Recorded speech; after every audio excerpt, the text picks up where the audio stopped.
The car moved slowly along the dusty road, its black paint gleaming like a shadow under the gray Belarusian sky.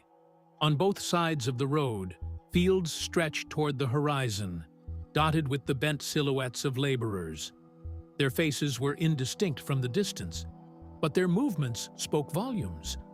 The repetitive bending and lifting, the quiet submission of bodies too tired to resist.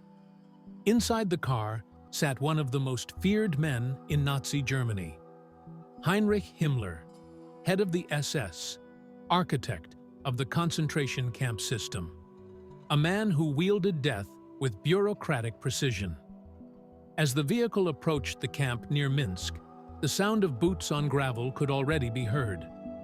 Guards straightened, their uniforms crisp, their faces tightened with rehearsed discipline. Orders had arrived hours earlier. The Reichsführer SS is coming. Everything must be in perfect order. The barbed wire fence surrounding the camp shimmered faintly in the weak sunlight. Beyond it, prisoners sat on the ground, their clothes hanging loose, their faces pale and hollow. Some were Soviet prisoners of war, others Jews from the surrounding region. They had been told nothing of the visit, but they knew. Every special visit meant danger. It meant selections, inspections, punishments. Or worse. The car came to a stop. Doors opened with a precise, almost ceremonial click. Himmler stepped out, followed by a line of officers in black SS uniforms, their caps adorned with silver skulls. His thin glasses caught the light. To an outside observer, he might have looked almost unassuming, scholarly even. But here, on this soil, surrounded by barbed wire and rifles, he was an emperor of terror. "Heil Hitler!" the officers shouted in unison. Himmler raised his hand in a casual salute, then began walking toward the fence. The camp commandant, sweating despite the mild weather, rushed forward to greet him. His boots clicked nervously as he saluted. Himmler's gaze swept over the compound, the guard towers, the barracks, the rows of men seated behind the wire. He said little, but those around him understood that his silence was not indifference. It was evaluation. He moved closer to the prisoners. One of the guards, eager to impress, barked an order. A young man was dragged to the wire, shirtless, defiant in his stance despite the odds. Himmler paused just a few steps away. Their eyes met, the cold, calculating stare of the Reichsführer and the burning, hollow defiance of a man with nothing left to lose. Around them, the air grew unnaturally still. Even the guards, usually loud, seemed to hold their breath. The visit was not merely a formality, it was a display of power, and everyone present understood their role in it. Himmler finally turned away, his long coat brushing against the gravel. He resumed his inspection, flanked by officers who scribbled notes and whispered details into his ear. Barracks were checked, guard lines were reviewed, prisoners were counted like cattle. Every corner of the camp was meant to demonstrate the efficiency of the system he had built. A system designed not for life, but for the methodical destruction of it. But this was not the end of his journey that day. The motorcade soon moved again, past the fields, past small clusters of civilians who stood silently as the black car rolled by. Himmler ordered the driver to stop near a group of peasants. A young boy, no older than 12, held a hoe in his blistered hands. Himmler stepped out, approached him with a strangely calm expression. Witnesses would later recall this scene, how he spoke softly to the child, asked about his work, and even placed a gloved hand on his shoulder. The boy didn't answer. He simply stared. To the onlookers, it might have seemed almost human. A powerful man addressing a child in the fields. But behind that softness was calculation. Himmler believed in the ruthless restructuring of entire populations. He saw these fields, These people, not as individuals, but as elements in a plan. The convoy moved again. Ahead lay the Minsk ghetto. The wire fences were taller here, layered with watchtowers and patrols. Inside, thousands of people lived in crushing confinement. Himmler's visit was part inspection, part spectacle. For the prisoners, it was a storm passing overhead, and they could only wait to see who it would strike. The Minsk ghetto did not announce itself with signs or gates. It announced itself through silence. As Himmler's convoy approached, the quiet became heavier, pressing down on the air like a hand over a mouth. There was no bustling street noise, no children's laughter, no market chatter, only the metallic groan of a gate swinging open, the low murmur of guards, and the distant rustle of desperate life behind barbed wire. The car came to a halt at the entrance. SS guards stood rigid on either side, rifles at their shoulders, their boots perfectly aligned. A military band was not needed here. The fences, the watchtowers, and the broken windows of crowded buildings were sufficient ceremony. Himmler stepped out once more, adjusting his glasses, his expression unreadable. He was met by the local ghetto administrator and camp officials. Their faces bore the strained smiles of men who feared mistakes more than death. They saluted sharply. "Herr Reichsführer," one of them greeted him, voice trembling slightly. Himmler acknowledged the greeting with a slight nod. His gaze traveled along the perimeter. Tall, barbed wire fences, reinforced with wooden posts and machine gun nests. Inside, faces peered out from behind windows and cracks in the fence. Faces of men and women who once had names, homes, and families. Now, they were numbers. The inspection began. A small procession formed around Himmler. High-ranking SS officers, translators, clerks, and a handful of guards. They moved in a tight formation down the narrow street that cut through the ghetto. On both sides, the buildings leaned inward, as if listening. Inside the ghetto, people had been warned to stay out of sight. But warnings were no shield against hunger, and curiosity was stronger than fear for some. Thin figures emerged cautiously from doorways, mothers clutching children, old men wrapped in threadbare coats, young men with hollow cheeks. Himmler did not look at them as individuals. He saw them as a problem to be solved, or rather, to be erased. He turned to one of his officers. "How many are here now?" he asked, his voice calm, clinical. "Approximately 80,000, Reichsführer," the officer replied. "Many are not fit for work." Himmler murmured, as though he were discussing inventory, not human lives. That must change. Quickly, they passed a group of laborers being escorted back from forced work. Mud clung to their boots. A guard barked an order, and they froze, standing at rigid attention. Himmler stopped before them. One man, tall, perhaps 30, met his gaze for the briefest of seconds. It was not defiance. It was simply the reflex of a human being acknowledging another. The guard struck him immediately, the crack of the rifle butt echoing through the street. The man crumpled to the ground. The other prisoners did not move. Himmler did not flinch. He didn't even slow his pace. He continued walking, speaking quietly to his adjutants about labor quotas, supply routes, and population transfers. In the language of bureaucracy, suffering became logistics. Somewhere nearby, a child cried. It was a thin, high sound, quickly silenced by a mother's hand. Himmler's head turned slightly, not out of empathy, but instinctively, like a man noticing a distant sound during a speech. He gestured to one of his officers, who scribbled something on a clipboard. Another name, another number, another invisible decision.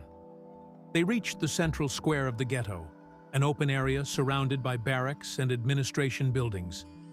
Here, A group of prisoners had been assembled in neat rows, their heads bowed. These were the useful ones selected for labor: carpenters, blacksmiths, mechanics. Their lives depended on the productivity of their hands. Himmler addressed the commandant. "The war will not wait. We must make use of every capable body. Those who cannot work will not remain." The commandant nodded, pale. Everyone understood what that meant. A gust of wind stirred dust across the square. It clung to the prisoners' faces, to their hollow eyes. Himmler lifted his chin slightly, satisfied with what he saw. Not the suffering, but the control. For him, control was the true currency of power. As he turned to leave the square, the prisoners remained silent. No one dared to cry out. No one dared to move. And yet, somewhere beneath the silence, hatred simmered. It was powerless in this moment, but it was alive. The convoy moved again. The Reichsfuhrer would soon return to his car, to more inspections, more plans. For the people trapped behind the wire, the storm he brought would not end when his motorcade disappeared down the road. It would only begin. The convoy rolled out of the Minsk ghetto under the dull afternoon sky. The clouds hung low, heavy with the weight of approaching rain. As the gates of the ghetto closed behind them, the sound of chains and metal bolts echoed through the air. It was a sound the prisoners knew too well, the sound of the world sealing them off from life itself. Inside the lead car, Heinrich Himmler sat quietly. His gloved hands rested on his knees, his posture erect, composed. He had seen everything he came to see: the fences, the prisoners, the labor force, the order. For him, it was not horror. It was efficiency. The car moved along a narrow road leading to the outskirts of the city, where military posts and administrative buildings marked the edge of the occupied zone. Soldiers lined the road, snapping to attention as the convoy passed. A few civilians lingered at a distance, their eyes lowered. No one dared to approach. The black car was a symbol, not of hope, but of judgment. Soon the convoy slowed near a collection of barracks and an improvised parade ground. Here, German officers waited in rigid formation. Their boots gleamed, their uniforms pressed to perfection. This was a visit they would remember for the rest of their lives. A visit from the man who could, with a word, end their careers, or their lives. Himmler stepped out, the crunch of gravel beneath his boots breaking the silence. The officers raised their hands in salute. "Heil Hitler!" they shouted, their voices sharp, practiced. He nodded and began walking down the line, each officer stiffening as he approached. He asked questions in his usual quiet, deliberate voice. How were the partisan operations? How many arrests this month? How many workers were being sent to the Reich? Each question was like the click of a machine, smooth, mechanical, precise. One officer reported proudly on the capture of suspected resistance members. Another spoke of increased grain shipments from nearby farms. Himmler listened, his pale eyes fixed on each man in turn, never betraying emotion. When he spoke, it was like a knife, soft, controlled, and sharp enough to cut through any hesitation. "Discipline must be absolute," he said evenly. "Any leniency toward the population invites rebellion. We cannot afford rebellion." The men nodded in unison. None of them dared to speak out of turn. Behind the assembled officers, soldiers stood at attention on the parade ground. A group of them had recently returned from anti-partisan operations in the surrounding forests. Mud still clung to their boots. They were young, many barely out of their teens. For them, this moment was a strange kind of honor, to be inspected by one of the highest-ranking men in the Reich. Himmler's gaze swept over them, not with admiration, but with assessment. He saw not individuals, but instruments, tools to enforce control over a conquered land. He addressed them briefly, his voice steady and cold. "You are here, not only as soldiers," he said, "but as the shield of the Reich.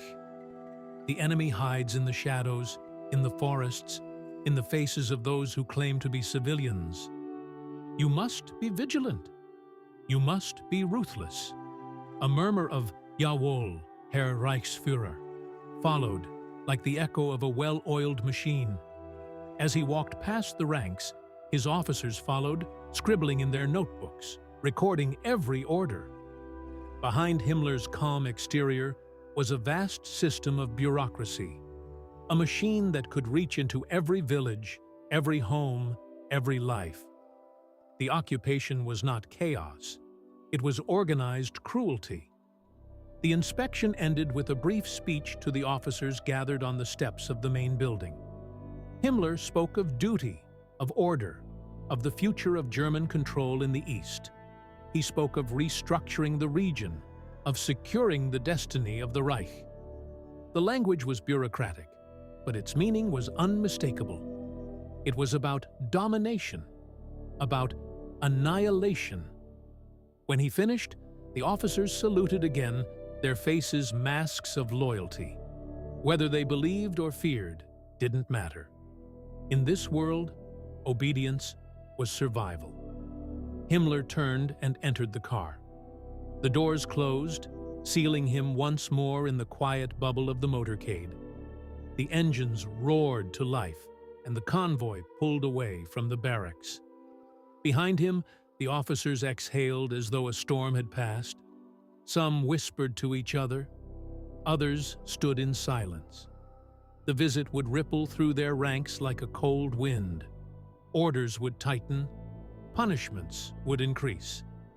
And in the villages and ghettos under their control, the weight of that visit would be felt in ways the prisoners could not yet imagine. The black car moved steadily down the road, through occupied fields, toward its next destination. In the landscape, there was no sound but the steady hum of engines and the whisper of wind through barbed wire. The motorcade rolled beyond the city limits, leaving behind the gray outlines of Minsk.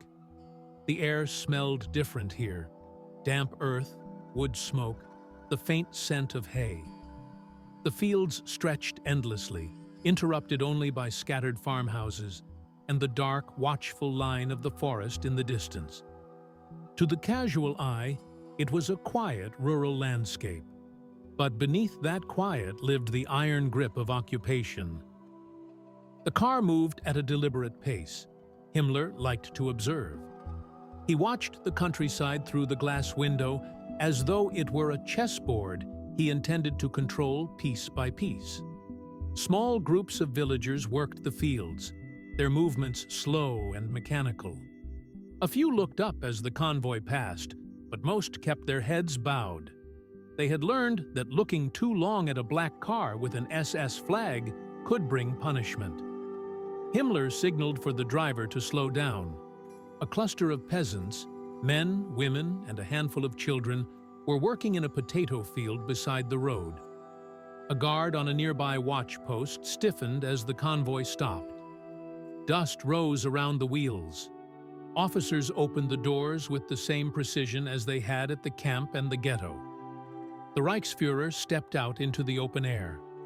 A young boy froze in mid-motion, clutching a hoe in his hands. His shirt hung loose on his thin frame. Himmler approached slowly, boots sinking slightly into the soil. The field went completely silent. He crouched slightly to meet the boy's eyes. His voice softened, not out of kindness, but calculation. "Do you work here every day?" he asked in German. A translator repeated the question in the local language. The boy nodded once, eyes wide. Himmler straightened and looked around. "This is good," he said to his officers. "Discipline is visible here. The population understands its duty." His words were meant not for the boy, but for the men with notebooks behind him. The field was not just a piece of land, it was a symbol. He saw in it the shape of a future, one in which the conquered territories would feed the Reich, worked by people stripped of rights, dignity, and identity. He gestured toward the villagers. Their productivity can be improved. Better oversight, stricter schedules, no excuses.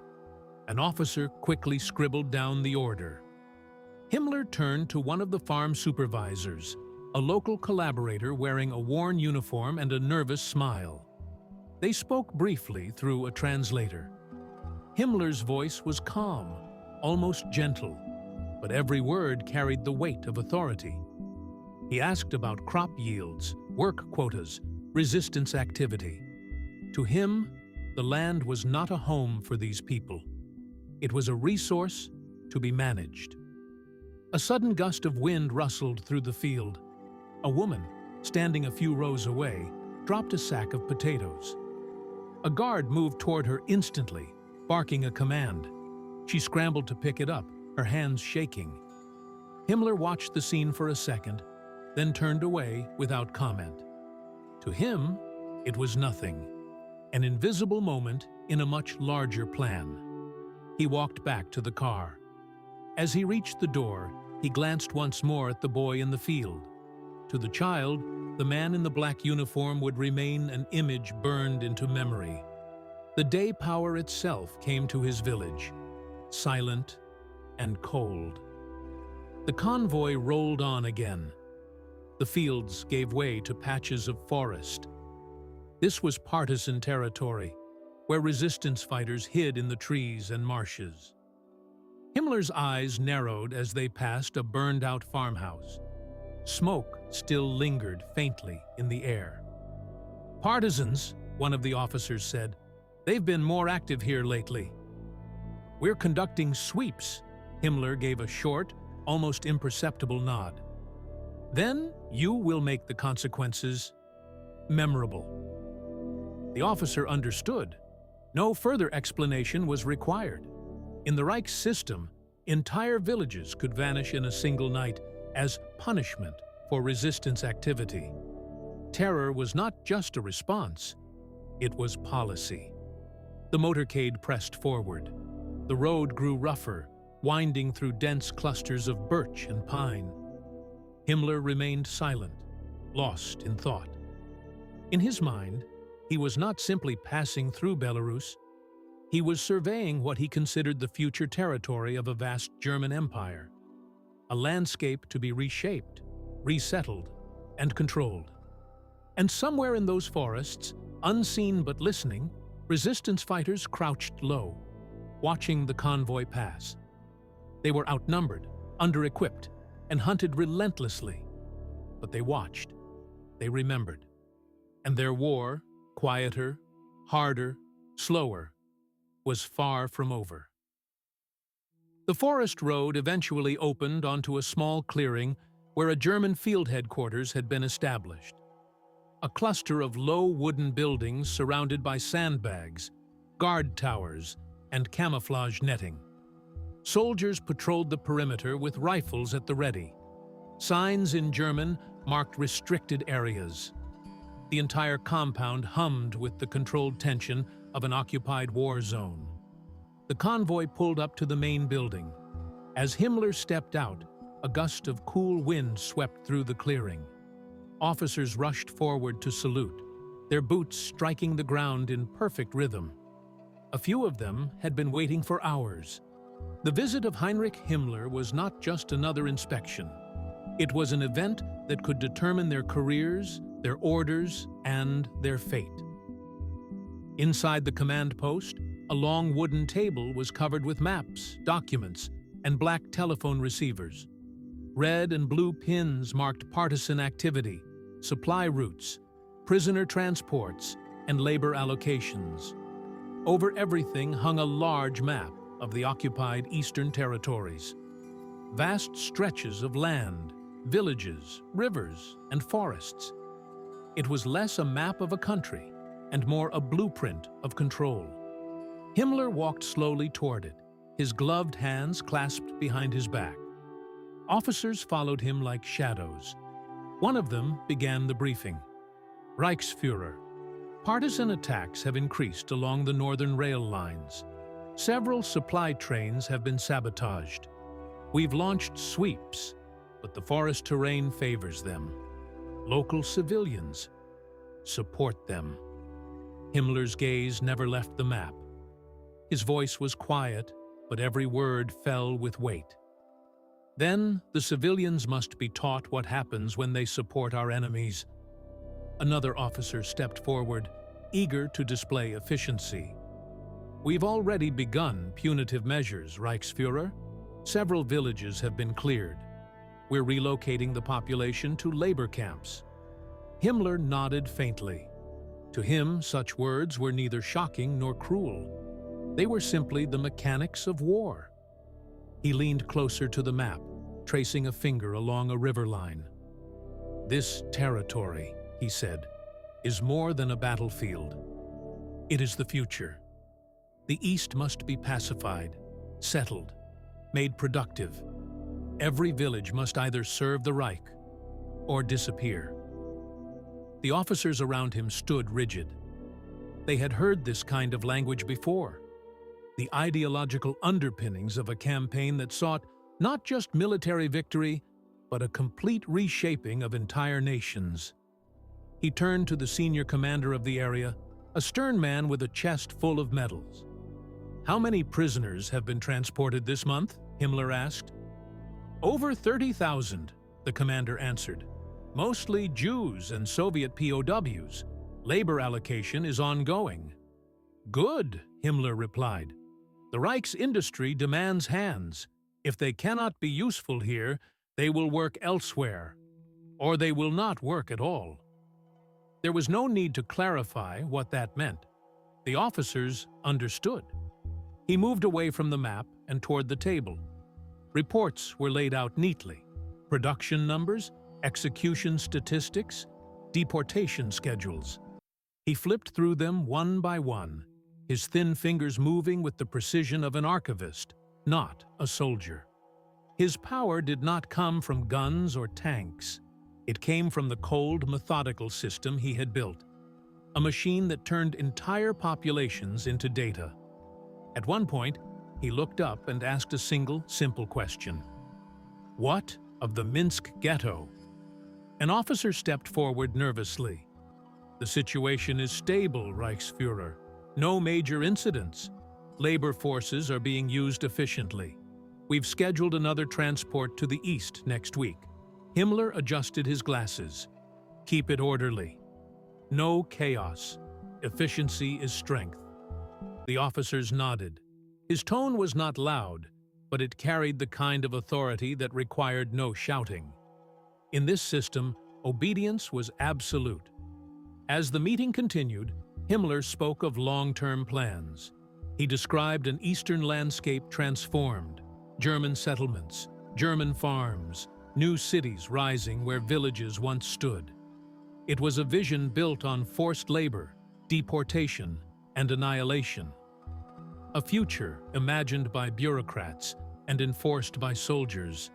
And as his voice filled the room, the forest outside remained quiet, indifferent. It had seen empires rise and fall before.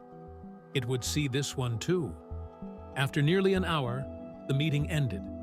Officers saluted once more as Himmler exited the command post. The convoy was prepared for the return journey. Engines rumbled to life, echoing through the clearing like a low, distant storm. Himmler paused for a brief moment at the edge of the compound. He looked back at the map-lined room and then toward the forest.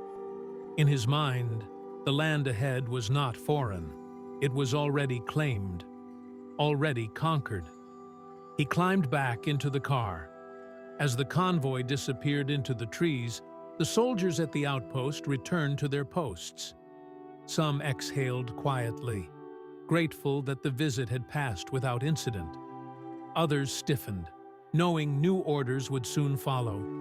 Harsher, colder, more precise. For the people living under that occupation, these meetings, invisible to them, would shape the days, weeks, and years to come. The forest road was darker now. The sun had dipped lower, turning the landscape into muted shades of gray and brown. Himmler's convoy moved like a shadow through the trees, black cars, SS pennants fluttering faintly in the cool breeze, the rhythmic hum of engines blending with the rustling leaves. Inside the lead car, Heinrich Himmler sat in silence. His face was pale, the wire rims of his glasses catching what little light slipped through the trees. To the men around him, silence was expected. When he was quiet, no one dared to interrupt.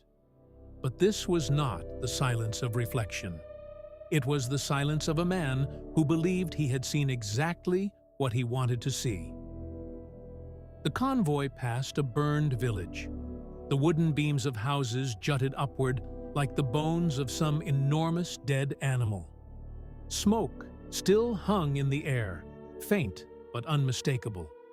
A few German soldiers were stationed at the edge of the road, rifles slung over their shoulders. One of them saluted as the car passed. Himmler looked out the window at the blackened ruins.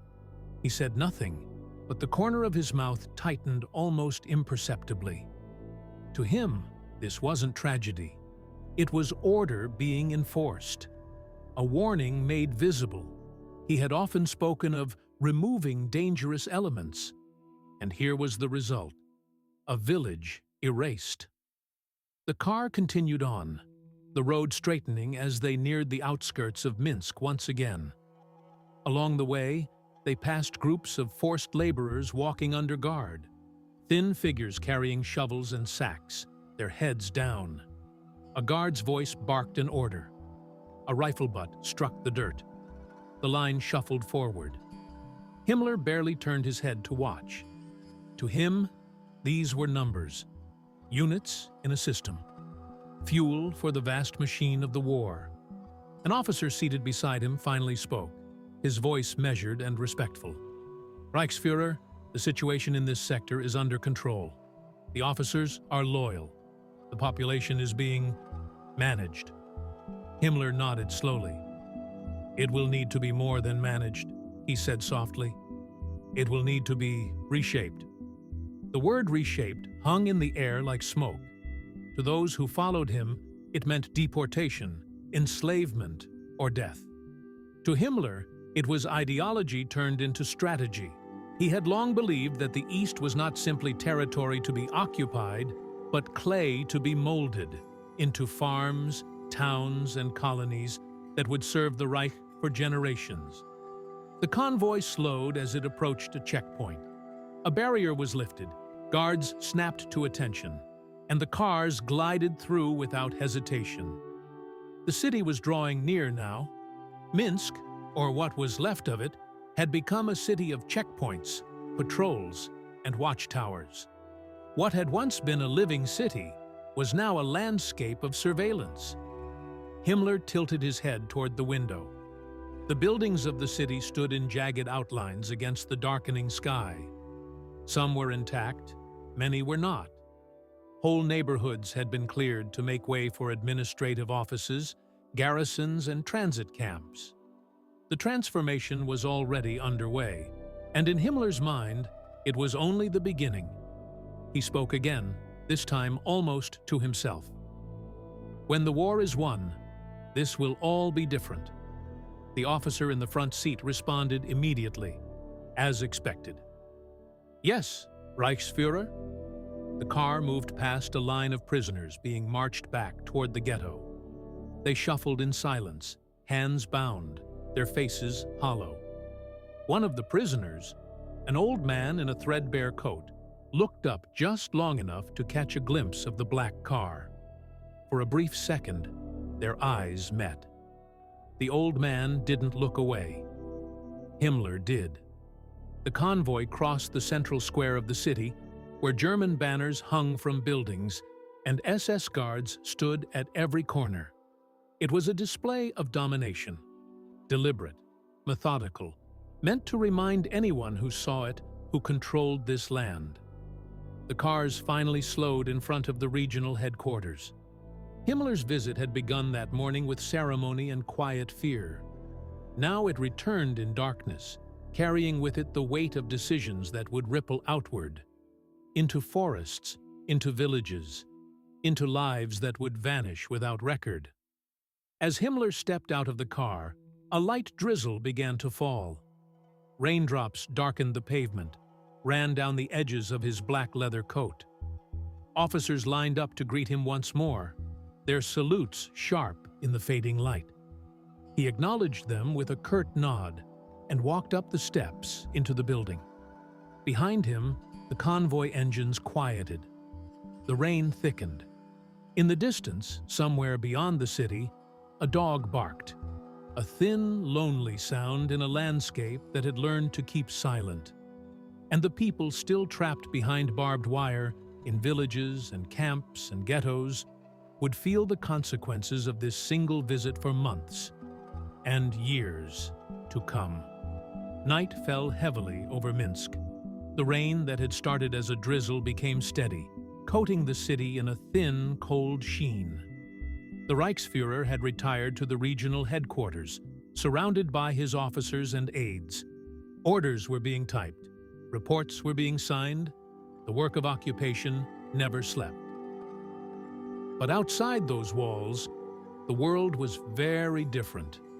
Beyond the stone and steel of the headquarters lay the ghetto, the camps, the villages, the roads where boots and fear ruled every hour. In places like these, a single visit from Heinrich Himmler did not end when the motorcade disappeared. It lingered, it multiplied, it grew teeth. In the ghetto, word of the visit spread in whispers through overcrowded rooms.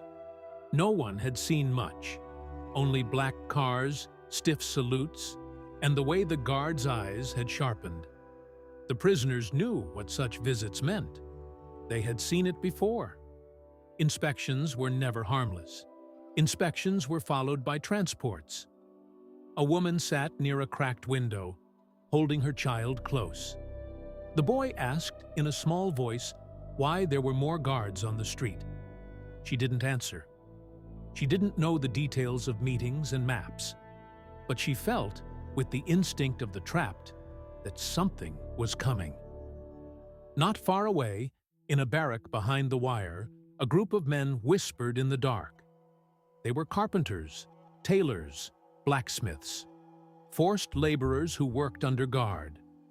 One of them, a man in his 30s, clenched his fists as he spoke.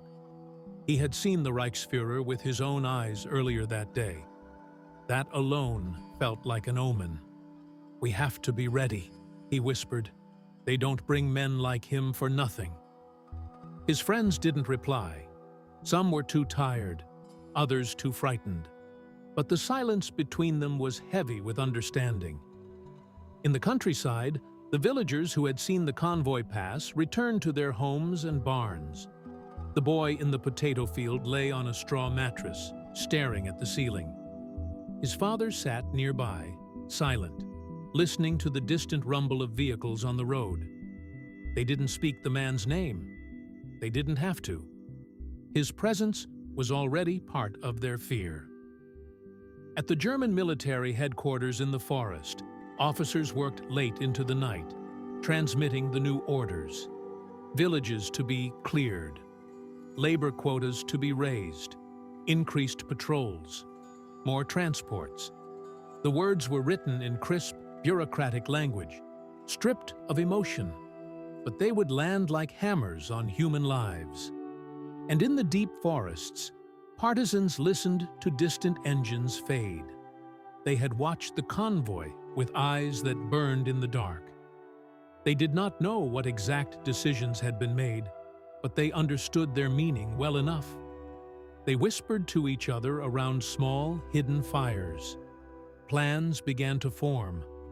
Fragile, dangerous plans. Meanwhile, inside the headquarters, Himmler reviewed the final documents of the day. His pen scratched the paper with precise, deliberate movements. He had walked through camps, fields, ghettos, and military posts, not as a witness, but as an architect. This was not an inspection to him. It was a step toward a future he envisioned with cold clarity. When he finally rose from his chair, it was nearly midnight. The officers saluted as he passed through the corridor. The rain outside had turned to mist. His car waited, engine purring softly in the dark. He stepped into the night, his long coat glistening faintly with water. The air smelled of wet earth and smoke. For a moment, he paused on the steps, looking out at the silent city. To him, this was order, a conquered land under his hand, a project advancing according to plan. But beyond the fences, beyond the walls, far from his carefully measured steps, the land itself remembered differently. It remembered the screams in the night, the whisper of fear through the ghetto streets, the silent defiance in the eyes of the prisoners, the forests that hid those who refused to bow. The car door closed, the engine roared softly, and the convoy moved into the night. The black silhouettes of the vehicles disappeared down the wet streets, leaving nothing but the echo of tires and rain. And when morning came, the consequences began. A new list of prisoners for transport, new patrol routes, villages to be punished, names to be erased. The visit was over. The terror it set in motion was not. When the sun rose over Minsk the morning after Heinrich Himmler's visit, the city was wrapped in a fog so thick it seemed to muffle sound itself. The streets were wet from the night's rain, the air cold and still. Soldiers moved through the streets with the same mechanical precision as the day before. Orders had been issued during the night. By dawn, they were already being carried out. A truck rattled down a narrow road toward the ghetto, its canvas cover flapping in the wind. Inside were guards with rifles, their faces unreadable. They had not been in the command room. They had not heard Himmler speak. But they did not need to. Orders flowed down the chain like water through a trench. Silent, unstoppable, unquestioned. In the ghetto, doors were thrown open before the sun was fully above the rooftops. Names were called. People were dragged from rooms they had lived in for months. Mothers held their children tighter. Elderly men leaned on trembling legs. Some tried to plead. Most did not bother. This was the ripple of a single visit. Himmler had left the city hours earlier, moving on to other destinations, other inspections. His car, his officers, his voice, gone. But the system he commanded did not need him to remain. It had been designed to function with chilling efficiency. The officers at the top interpreted. The soldiers at the bottom executed. And in between lay an entire landscape of human suffering. In the fields, villagers saw the black smoke rising from the direction of the city. They didn't ask questions. In times like these, questions could be dangerous. In the forests, partisans heard rumors carried by terrified refugees. Transports, roundups, executions. The resistance would grow bolder in the months that followed. But for now, they could only watch as the weight of occupation pressed harder. At the military command post Himmler had visited, officers checked boxes off lists. Operation complete. Labor units transferred. Security tightened. To them, it was administration. To those on the receiving end, it was everything. And in the ghetto itself, as the trucks filled and the gates clanged shut, silence settled again.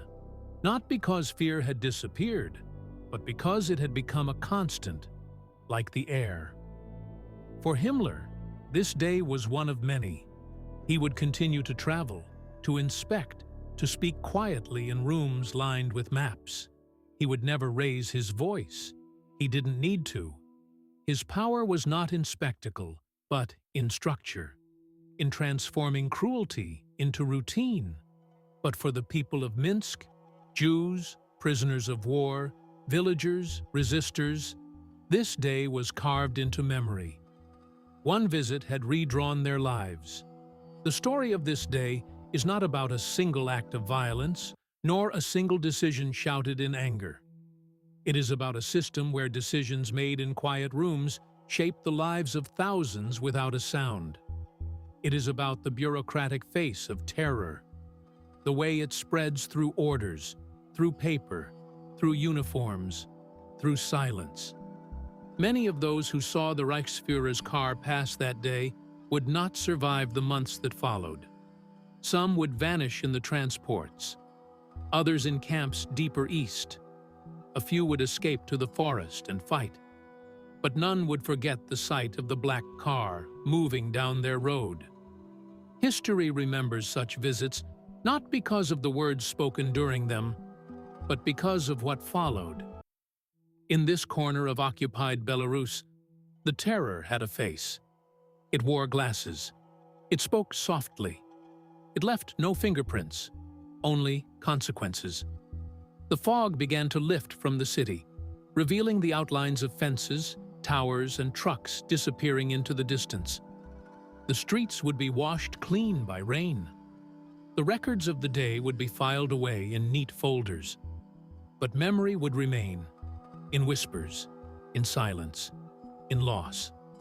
And long after the war ended, after the Reich collapsed, after its banners burned, the shadows of days like this would endure. Not as distant history, but as warning.